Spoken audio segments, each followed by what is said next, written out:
sentar, irmãos. Vamos abrir a palavra de Deus em Atos dos Apóstolos, capítulo 4.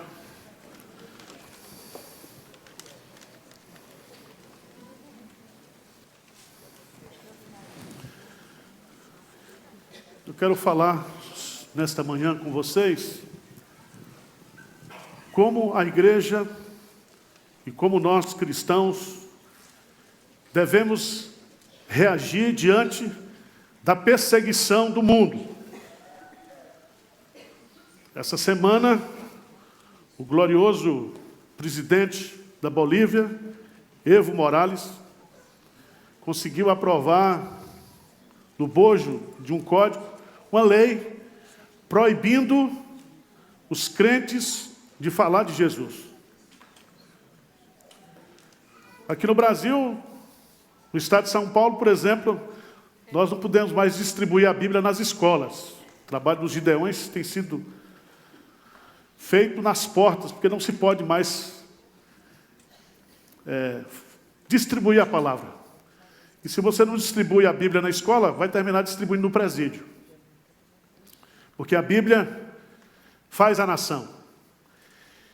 E nós precisamos, irmãos, entender que a igreja está marchando para um tempo de perseguição. E quem comigo não ajunta, espalha. Então chegou a hora de saber quem é quem. E aqui nesse texto de Atos, capítulo 4, nós temos a perseguição que foi feita aos apóstolos, à igreja, no princípio, e como foi que a igreja reagiu diante disso. Versículo 5 do capítulo 4, no dia seguinte, reuniram-se em Jerusalém as autoridades, os anciãos e os escribas, com o sumo sacerdote Anás, Caifás, João, Alexandre e todos que eram da linhagem do sumo sacerdote. E pondo-os perante eles, os arguíram: com que poder ou em nome de quem fizeste isso? Então Pedro, cheio do Espírito Santo, lhes disse: autoridades do povo e anciãos, visto que hoje somos interrogados a propósito do benefício feito a um homem enfermo e do modo por que foi curado, tomai conhecimento vós todos e todo o povo de Israel, de que em nome de Jesus Cristo Nazareno, a quem vós crucificastes e a quem Deus ressuscitou dentre os mortos, sim, em seu nome é que este está curado perante vós. Este Jesus é pedra rejeitada por vós, os construtores, a qual se tornou a pedra angular. E não há salvação em nenhum outro, porque abaixo do céu não existe nenhum outro nome dado entre os homens pelo qual importa que sejamos salvos. Ao verem a intrepidez de Pedro e João, sabendo que eram homens iletrados e incultos, admiraram-se e reconheceram que haviam eles estado com Jesus. Vendo com eles o homem que fora curado, nada tinha que dizer em contrário. E mandando-os sair do sinédrio, consultavam entre si, dizendo: que faremos com estes homens? Pois, na verdade, é manifesto a todos os habitantes de Jerusalém que um sinal notório foi feito por eles, e não o podemos negar. Mas para que não haja maior divulgação entre o povo, ameacemo-los para não mais falarem neste nome a quem quer que seja. Chamando-os, ordenaram-lhes que absolutamente não falassem, nem ensinassem o nome de Jesus. Mas Pedro e João lhes responderam: julgai se é justo diante de Deus ouvir-vos antes a vós outros do que a Deus. Pois nós não podemos deixar de falar das coisas que vimos e ouvimos. Depois, ameaçando-os mais ainda, os soltaram, não tendo achado como os castigar por causa do povo, porque todos glorificavam a Deus pelo que acontecera. Ora, tinha mais de 40 anos aquele em quem se operara essa cura milagrosa. Uma vez soltos, procuraram os irmãos e lhes contaram quantas coisas lhe haviam dito os principais sacerdotes e os anciãos. Ouvindo isto, unânimes, levantaram a voz a Deus e disseram: tu, soberano Senhor, que fizeste o céu, a terra, o mar e tudo que neles há, que disseste por intermédio do Espírito Santo, por boca de Davi, nosso pai e teu servo, porque se enfureceram os gentios e os povos imaginaram coisas vãs. Levantaram-se os reis da terra e as autoridades ajuntaram-se a uma contra o Senhor e contra o seu ungido. Porque verdadeiramente se ajuntaram nessa cidade contra o teu santo servo Jesus, ao qual ungiste Herodes e Pôncio Pilatos com gentios e gente de Israel, para fazerem tudo o que a tua mão e o teu propósito predeterminaram. Agora, Senhor, olha para as suas ameaças e concede aos teus servos que anunciem com toda a intrepidez a tua palavra, enquanto estendes a mão para fazerem curas, sinais e prodígios por intermédio do nome do teu santo servo Jesus. Tendo eles orado, tremeu o lugar onde estavam reunidos, todos ficaram cheios do Espírito Santo e com intrepidez anunciavam a palavra de Deus. Amém. Para a gente entender o que está aqui no capítulo 4, você precisa voltar para o capítulo 3. Porque Pedro e João, eles subiram ao templo para a hora de oração. E ao chegarem ali na porta do templo, um mendigo que estava ali há 40 anos pediu uma esmola para Pedro e João. E Pedro e João respondem: não tenho prata nem ouro, mas o que tenho, isso te dou. Em nome de Jesus, levanta-te e anda. E aquele homem foi curado. Todo o capítulo 3 vai mostrar duas coisas. Primeiro a cura, depois o discurso que Pedro faz. No capítulo 4, diz no versículo 4, que muitos, porém, dos que ouviram a palavra, a aceitaram, subindo o número de homens a quase o quê? 5.000. Ao PH da igreja em Jerusalém, 5.000 homens. No primeiro sermão, quase 3.000 foram batizados. Agora, só de homens, a igreja de Jerusalém tinha cerca de 5.000 homens. Esse crescimento gerou a perseguição da autoridade. Coisa que está acontecendo no Brasil, segundo o IBGE, o voto dos evangélicos no Brasil vai ter um poder e uma força muito grande para as decisões eleitorais. A igreja está crescendo. O evangelho tem sido pregado, apesar do falso evangelho ter prevalecido muitas vezes. Mas a igreja de Deus cresce. A igreja de Deus cresce. E aí vem a reação das autoridades constituídas. E aqui diz o texto que no versículo 2 diz assim: ressentidos por ensinarem eles o povo e anunciarem em Jesus a ressurreição dentre os mortos. Os apóstolos estão sendo perseguidos aqui pelas autoridades, primeiro porque eles tinham matado Jesus, e Jesus ressuscitou, e agora eles estão pregando a ressurreição de Jesus, e os saduceus não acreditavam nessa doutrina. Os fariseus subornaram os soldados para dizer que Jesus não havia ressuscitado, mas coisas extraordinárias estão acontecendo através da pregação da igreja, o poder do Espírito Santo. E a grande lição que o texto vai nos ensinar é o que eu e você, o que nós podemos aprender da atitude dos apóstolos, de como é que nós devemos reagir quando nós somos ameaçados, quando nós somos perseguidos, quando a igreja ela está sendo, de uma certa forma, prejudicada, estão querendo colocar uma mordaça na boca da igreja, estão querendo impedir que a igreja pregue. Primeira coisa que nós precisamos entender, eu queria que você abrisse lá, por favor, no Evangelho de João, capítulo 15. João, capítulo 15.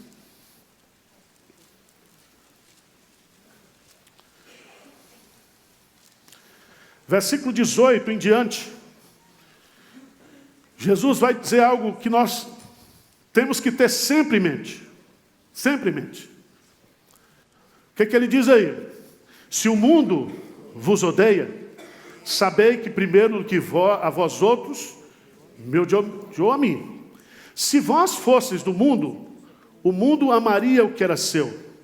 Como toda a vida não sois do mundo, pelo contrário, dele vos escolhi, por isso o mundo vos odeia. Preste atenção, irmãos. Por causa de Jesus, por causa da pregação do Evangelho, por causa do testemunho da igreja, O mundo nos odeia. É uma questão de posição espiritual. Posição espiritual. E o mundo aqui é o sistema. O mundo aqui não é a criação. O mundo aqui não é a natureza. Mas é o sistema que rege o mundo. Os valores do mundo.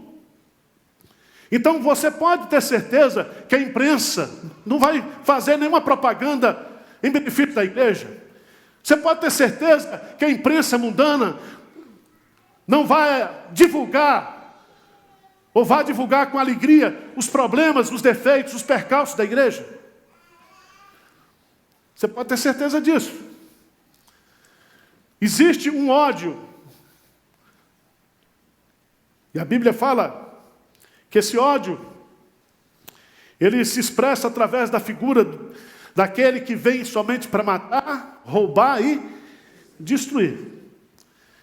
Então, a primeira coisa que a gente tem que entender é que faz parte da vida cristã, faz parte do ministério da igreja, a perseguição,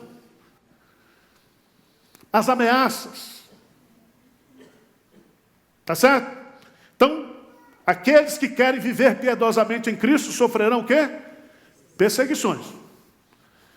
Nós tivemos aqui o primeiro congresso na sexta-feira contra o ensino da pornografia para as crianças nas escolas. 90% da legislação está a nosso favor.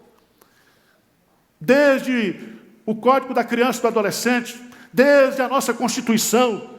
Quem educa os filhos são os pais, a família é responsável. Mas uma minoria no Brasil, está tentando impor de uma forma perniciosa as nossas crianças à exposição. Essa ideologia de gênero, essas coisas que estão sendo colocadas. E o alvo são as nossas crianças. O alvo principal é a educação infantil nos municípios. E você pode ter certeza que a briga aí é contra os valores da Bíblia, é contra Deus, é contra a palavra de Deus. O mundo odeia. O mundo odeia. Segunda coisa importante que eu gostaria de destacar para você, versículo 8 até o versículo 12, nós temos a reação de Pedro. Então, a primeira reação nossa é saber que sofrimento, perseguição faz parte do pacote. Jesus diz: eis que vos envio como ovelhas para o meio de lobos. Lobos. Segunda coisa, nós temos que ter inteligência suficiente para continuar pregando a palavra de Deus com sabedoria e no poder do Espírito Santo. Eu acho interessante esse texto, porque Pedro diz aí no versículo 8, o que é que diz aí? Pedro cheio do Espírito Santo. Cheio do Espírito Santo. Veja lá mais embaixo, versículo 13. Ao verem a intrepidez de Pedro e João, sabendo que eram homens o quê? Iletrados e incultos, admiraram-se e reconheceram que haviam eles estado com Jesus. Veja bem, irmãos, a nossa luta não é uma luta travada por intelectuais. Às vezes a gente acha que na base da intelectualidade nós vamos prevalecer sobre o mundo. Não é. A igreja precisa estar cheia de Jesus e cheia do poder de Jesus para pregar Jesus com intrepidez. É isso que a igreja precisa. Se você pegar o sermão dele aqui, ele vai pregar um sermão que serve de juízo para aquelas autoridades, porque ele vai dizer para aquelas autoridades: vocês mataram a Jesus, vocês derramaram sangue inocente, vocês são responsáveis por isso. Mas eu quero dizer para vocês que a pedra que vocês rejeitaram, vocês, construtores da espiritualidade, construtores da sociedade, essa pedra é Jesus e ele é a pedra angular. E não há salvação em nenhum outro. Nenhum outro. Então nós temos que pregar. Mas há um detalhe aqui no texto, é que a sabedoria de Pedro, ele diz no versículo 9, veja no versículo 9 para mim, o que é que diz aí? Visto que hoje somos interrogados a propósito do benefício feito a um homem enfermo e do modo porque foi o quê? Presta atenção, veja a sabedoria de Pedro, veja a inteligência de Pedro. Ele está dizendo, vocês estão nos interrogando porque nós estamos fazendo bem. Nós estamos sendo perseguidos porque o Evangelho traz libertação. Nós estamos sendo perseguidos porque a palavra de Deus liberta, salva. Irmãos, isso é muito interessante. Versículo 22, Lucas coloca um detalhe, diz assim, ora, tinha mais de 40 anos aquele em quem se operara essa cura, o quê? Milagrosa. Preste atenção, irmãos. Só o Evangelho pode transformar a nossa nação. Só o Evangelho. As 10 medidas que foram encaminhadas e que nós assinamos aqui, e o Daltan liderou esse processo, foi lá para o Congresso.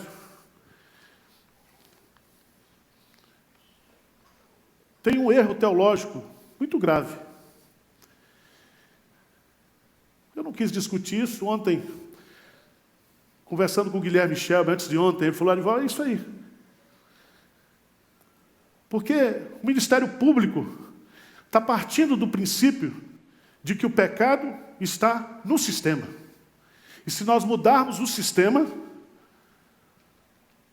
a corrupção será combatida. Eu creio que as leis ajudam.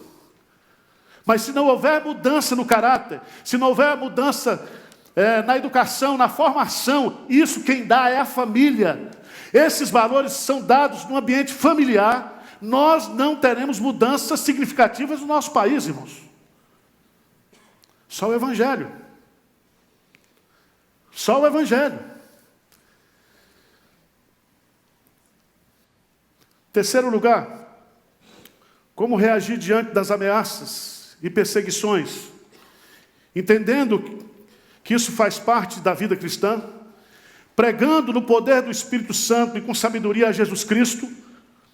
Terceiro, obedecendo a Deus acima dos homens. Quando as leis humanas, elas contrariam as leis o quê? Divinas. Se você observar bem, veja aí no texto que Pedro vai dar uma resposta, no versículo 18, chamando-os, ordenaram-lhes que absolutamente não falasse, nem ensinasse em o nome de Jesus. Lá em Romanos capítulo 13, a palavra de Deus diz que toda autoridade é constituída por Deus e que nós devemos orar por essas autoridades, respeitá-las, pagar os nossos impostos. Mas quando essa sociedade, ela invade a esfera da nossa fé, do nosso relacionamento com Deus, ela precisa ser desobedecida. Abra a sua Bíblia lá em Êxodo capítulo 1.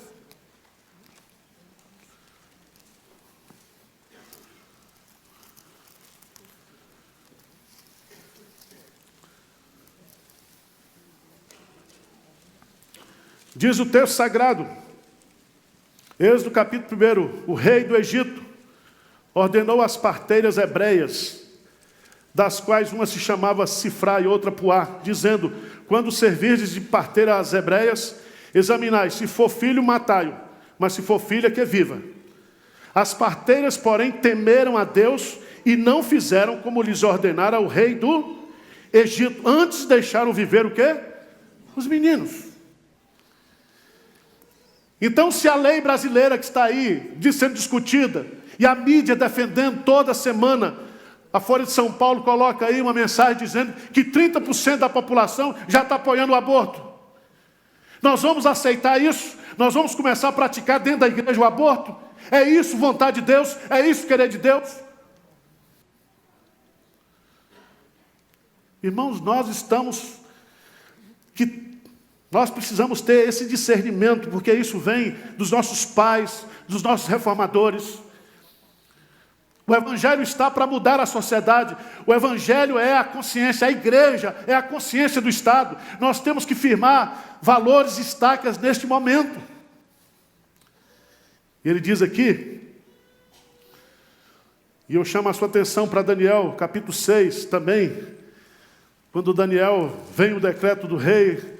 Depois você lê versos 4 e 10, e Daniel, ele não vai adorar o rei, ele continua orando todos os dias.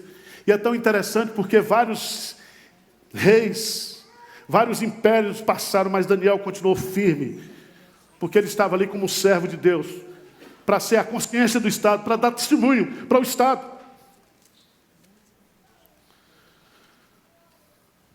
Mas eu quero chamar a sua atenção para o quarto e último princípio que esse texto nos ensina. Como reagir diante das ameaças e perseguições do mundo? Entender que isso faz parte do processo da vida cristã. Segundo, continuar pregando no poder do Espírito Santo. Terceiro, obedecendo a Deus acima dos homens. Quarto, nós temos que, como igreja, orar pedindo o poder do Espírito Santo para fazermos o quê? A obra. Preste atenção. Sem o poder do Espírito Santo, a igreja vai se curvar diante do Estado, vai se curvar diante dos ídolos, vai se curvar diante do dinheiro. A igreja, ela prevalece diante das perseguições quando ela está cheia do poder do Espírito Santo. Não adianta a gente ter senador evangélico, bancada evangélica. Não adianta a gente ter FM evangélica, rádio evangélica. O que vai sustentar a igreja e o que vai fazer com que a igreja não se curve diante disso é o poder do Espírito. E o que a igreja tem que fazer? A igreja precisa orar. Porque nós não temos o poder sem oração. E diz o texto que uma vez soltos, procuraram os irmãos, verso 23, e contaram quantas coisas lhe haviam dito os principais sacerdotes e os anciãos. Ouvindo isto, unânimes, levantaram a voz a Deus e disseram: primeiro, tu és o quê? Soberano Senhor. Acima dessas autoridades. Não existe nenhuma autoridade que não proceda de ti, Senhor. O Senhor é a autoridade suprema. O Senhor é o Deus supremo. E nós te adoramos, nós te servimos, nós estamos fazendo a tua obra debaixo dessa autoridade. E é tão interessante que Jesus, antes de dar a grande comissão, ele diz para a igreja: toda autoridade me foi dada nos céus, portanto ide, vocês irão na minha autoridade. Irmãos, um dos princípios da reforma, a igreja é separada do Estado. As leis que regem a igreja são diferentes, os valores. E aí também fica uma lição muito importante para nós como igreja. Igrejas evangélicas que abrem os seus púlpitos para políticos corruptos, que vão lá fazer maracutaia com os governantes, para receber dispensa de impostos. Essa representação de evangelho que está aí, que está praticando tudo aquilo que condena, não tem autoridade moral, espiritual, para falar absolutamente nada. Nós precisamos do poder do Espírito Santo, irmãos. Diz o texto sagrado, que eles reconhecem o lado humano da história. Ele diz no versículo 27, porque verdadeiramente se ajuntaram nessa cidade contra o teu santo servo Jesus, ao qual ungiste Herodes e Pôncio Pilatos, com gentios e gente de Israel, para fazerem tudo o que a tua mão e o teu propósito, o quê? Predeterminaram. Senhor, eu sei que foi eles que fizeram, mas eles só fizeram porque estavam fazendo o quê? A tua vontade. Então preste atenção, irmão, quem manda no mundo Não é o marxismo cultural. Quem manda no mundo não é Putin, não é Trump, não é esses caretas aí, cada um pior do que o outro, mais maluco do que o outro. Todos eles estão debaixo da autoridade de Deus. Deus está no controle. E como é que Deus exerce a sua soberania no mundo? Através da vida de oração da igreja. Deus, na sua soberania, Ele coloca a oração como um instrumento, um meio. Porque quando a igreja ora, o poder do céu vem à terra. E diz o texto sagrado, que eles não estão pedindo aqui a ausência de perseguição, porque eles sabem que a perseguição faz parte do processo. Eles querem, Senhor, nós queremos continuar pregando com ousadia a Tua palavra. E diz o texto sagrado, que tendo eles orado, tremeu o lugar onde estavam reunidos, e todos ficaram cheios do Espírito Santo, e com intrepidez o quê? Anunciavam a palavra de Deus. Se você ama o mundo, a humanidade perdida, a melhor coisa que nós podemos dar para o mundo é o Evangelho. Se nós queremos, irmãos, salvar as novas gerações, os nossos filhos, os nossos netos, nós precisamos dar o Evangelho para a nação, a palavra de Deus, os valores de Deus.